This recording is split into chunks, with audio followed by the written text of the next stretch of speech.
ایک چیز میں آپ کو بتاؤں کہ کبھی کبھار میں دیکھتا ہوں موبائل کو، اب سب کے ہاتھوں میں موبائل ہے، اور کبھی کبھار یہ اسٹک بھی ہوتا ہے۔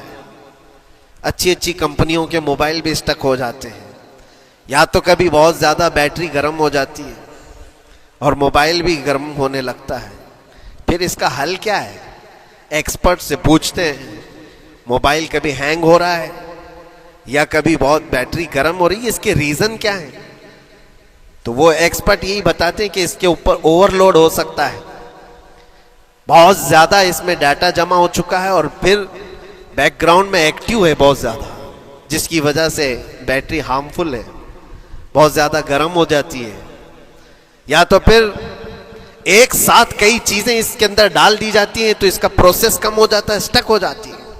یہ تو موبائل ہے جو تمہیں سکھا رہا ہے۔ یہی چیز ہے دنیا کے ہمارے اس لائف میں، ہماری زندگی میں بہت زیادہ چیزیں اگر دماغ میں آ جاتی ہیں تو پھر دماغ گرم بھی ہو جاتا ہے اور اسٹک بھی ہوتا ہے، ہر چیز سوچنے سے بھی عاری ہو جاتا ہے، صحیح طریقے کے فیصلے نہیں لے پاتا۔ اچھا نقصان کیا ہے اس کا؟ سیم ہم نے موبائل ایکسپرٹ سے بھی پوچھا، جب موبائل بہت زیادہ گرم ہونے لگے یا اسٹک ہونے لگے تو اس کو کیا کرنا چاہیے؟ تو ایکسپرٹس بتاتے ہیں کہ اس کے ریڈیشن بہت زیادہ ہوتے ہیں اس وقت، اور یہ نقصان پہنچا سکتا ہے۔ جو استعمال کر رہا ہے اس کے دماغ پر بھی اثر کرے گا، آس پاس کے لوگوں پر بھی اثر کرے گا۔ ایک موبائل کے اوپر اگر زیادہ لوڈ آ جائے تو اس کے ریڈیشن آس پاس سب کو خراب کرتے ہیں۔ یہی حال انسان کی زندگی کا ہے۔ تمہارے دماغ کے اوپر اگر غم زیادہ بیٹھ گئے اور بہت زیادہ دماغ حاوی ہو گیا تو خود کا تو نقصان کرو گی ہی، آس پاس جتنے ہیں سب کا نقصان کرو گے۔ تمہاری وجہ سے تمہارے ماں باپ بھی پریشان، تمہاری اولاد، تمہارے بیوی بچے سب اس پہ ان سب چیزوں میں ملوث ہو جاتے ہیں۔ اب اس کا علاج کیا ہے؟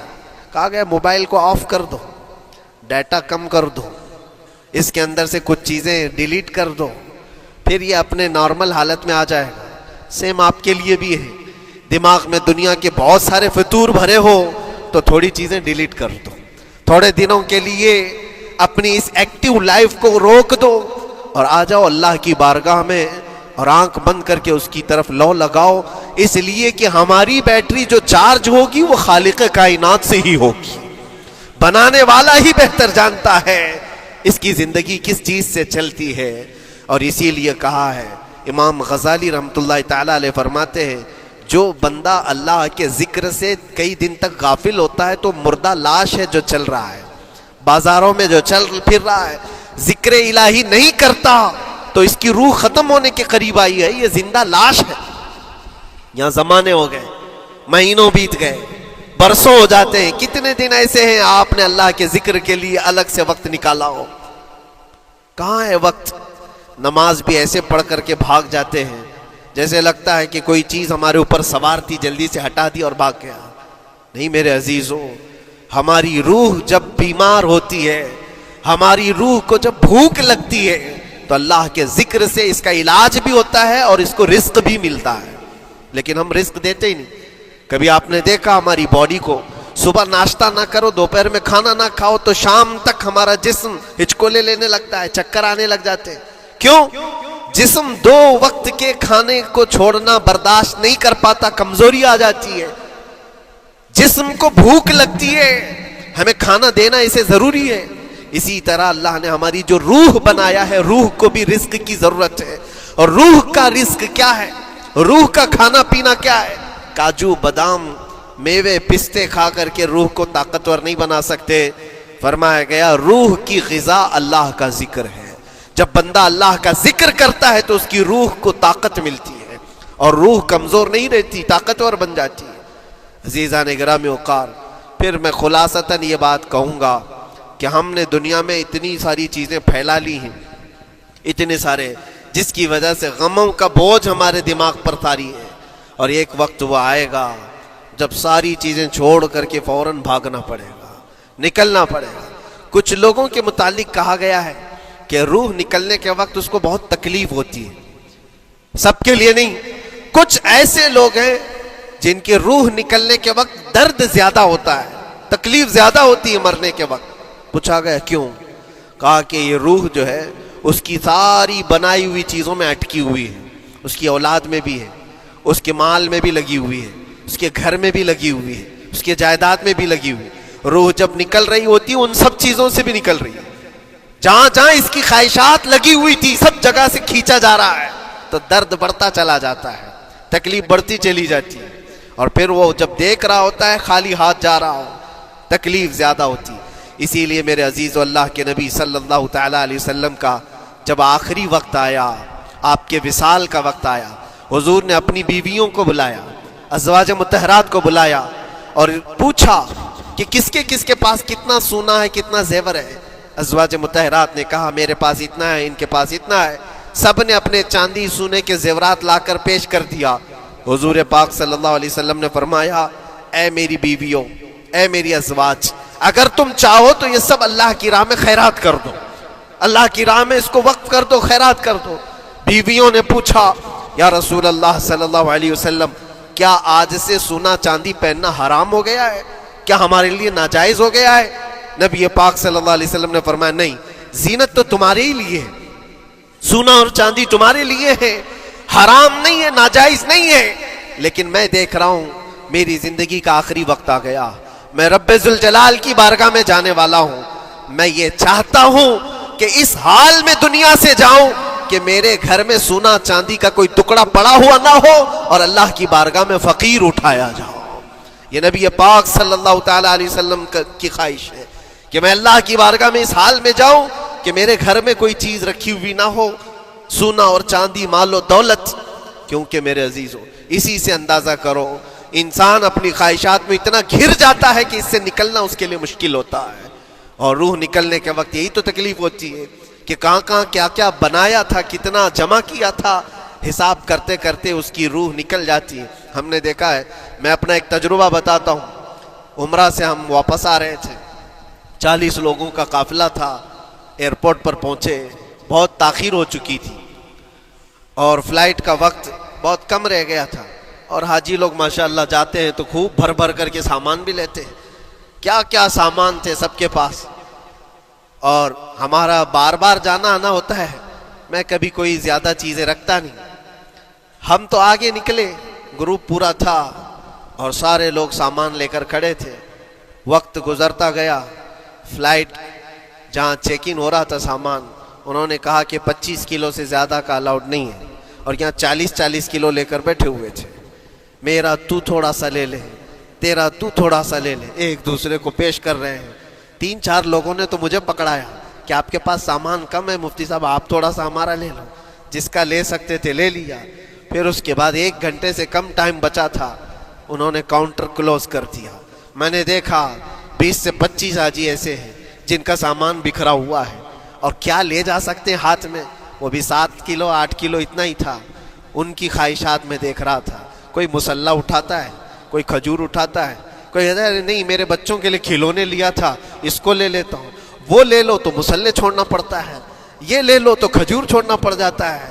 کسی نہ کسی طرح سے وہ لوگ آخری وقت 2-4 چیزیں لے کر کے نکل رہے تھے، اور بکھرا ہوا پورا سامان ایئرپورٹ پر ایسے ہی موجود تھا، 1-2 کلو نہیں، کتنے کلو کا سامان چھوڑ کر کے یوں ہی آنا پڑا۔ یا تو پھر فلائٹ کے سفر پہ جاؤ یا سامان میں لگے رہو، 2 ہی آپشن تھے، اور کون وہ چھوٹے سامان کے لیے اپنا سفر ملتوی کرتا۔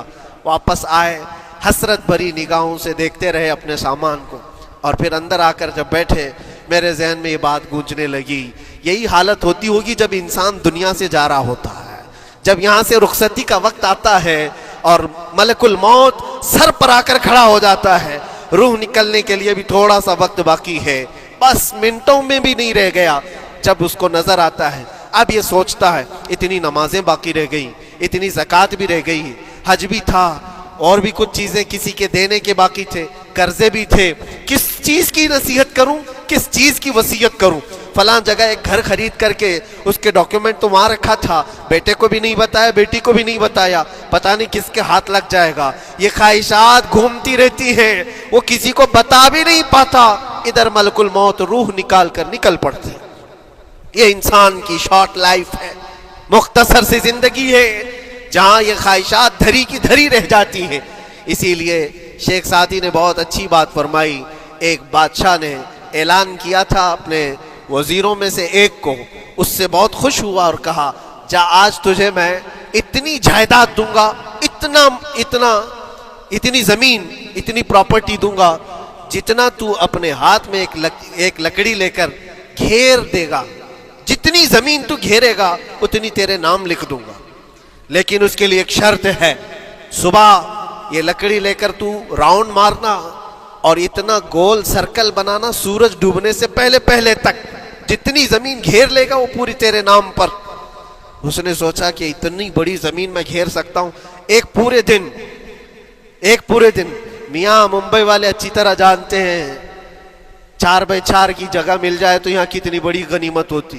اور اس بندے کو بادشاہ نے کہا لکڑی ہاتھ میں لے لے اور لکیر کھینچ, شام ہونے سے پہلے جتنا کرے گا پورا تیرے نام پر. وہ نکلا اور جب لکیر کھینچتے جب چلنے لگا پیچھے مڑ کے دیکھتا تھا بہت لمبی ہو گئی ہے, اتنی زمین میرے نام پر ہونے والی ہے. دوپہر ہو گئی, وہ واپس آنا نہیں چاہ رہا ہے, واپس آ کر کے سرکل پہ ختم تو کرنا ہے جہاں سے شروع کیا تھا. سوچتا اور تھوڑا کرتے وہ اثر ہو گئی اس کی. اب اس کو لگا کہ واپس پلٹنا چاہیے. کئی کلومیٹر ہو گئے تھے, اتنے کلومیٹر کی زمین اب وہ اپنے نام پر کروانے والا تھا. لیکن جب واپس پلٹنے کا وقت آیا سانس پھولنے لگ گئی, کیونکہ صبح سے چل رہا ہے, کھایا بھی نہیں ہے, پیا بھی نہیں ہے, جس چیز کو جمع کرنے کے لیے دوڑتا رہا. اب سورج پیلا پڑ گیا, ڈوبنا کے وقت قریب آنے لگا تو اب بھاگنا شروع کیا. بادشاہ اور اس کے وزیر انتظار کر رہے تھے کہ یہ لوٹے گا بھی. اب دیکھا بڑی دور سے یہ دوڑتا آ رہا ہے اپنی لکڑی کو لکیر زمین پر کھینچتے ہوئے کہ جلد سے جلد اپنے اس پوائنٹ پر پہنچ جاؤں جہاں سے شروع کیا تھا. سانس پھولنے لگ گئی, دوڑتے ہانپنے لگ گیا. سورج ڈوبنے کے قریب آ گیا, آخری کرنیں باقی تھی اور اس کا پوائنٹ بھی قریب آ گیا تھا. دوڑتے کسی طرح سورج غروب ہونے سے پہلے پہنچ گیا وہاں پر, لیکن کثرت سے بھاگنے کی وجہ سے ٹھوکر کھا کر کے گر گیا اور اپنے اس پوائنٹ پر لکڑی لا کر کے جمع کر دیا. بہت بڑا سرکل, بہت بڑی لکیر کھینچا تھا, لیکن ایسا گرا کہ دوبارہ اٹھ نہیں سکا. جب سپاہی اٹھانے کو آئے تو اس کی موت ہو چکی تھی, اس کی روح نکل چکی تھی. اتنا دوڑا تھا اس کی روح نکل گئی. بادشاہ نے کہا اس نے صبح سے لے کر شام تک اپنے نام جائیداد کرنے کے لیے اتنی دوڑ لگائی, بہت لمبی لکیر کھینچا, اتنی بڑی پراپرٹیز کے نام پر ہوتی, لیکن عقل مند دانشور تھا بادشاہ. اس نے کہا جہاں یہ گرا ہے وہیں اس کو دفن کرو. اور اس کے بعد اس کی قبر پر لکھا گیا تھا کہ اس کو ضرورت اتنے 2 گز زمین کی تھی, دوڑتا کتنا لمبا رہا, صبح سے شام تک اتنی لمبی لکیر کھینچ لیا. لیکن سونے کے لیے اس کو جو جگہ چاہیے تھی وہ بس اتنی ہی سی تھی, وہ 6 فٹ کی جگہ.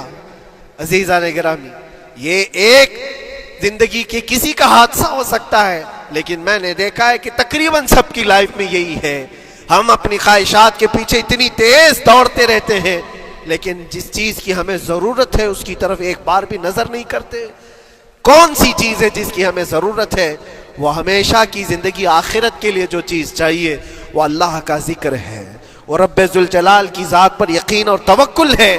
آج اللہ نے صحت و سلامتی کے ساتھ زندگی دی ہے تو وقت نکالو اور بارگاہ رب العزت میں آ جاؤ. میرے عزیزوں, آخری بات عرض کرتا ہوں,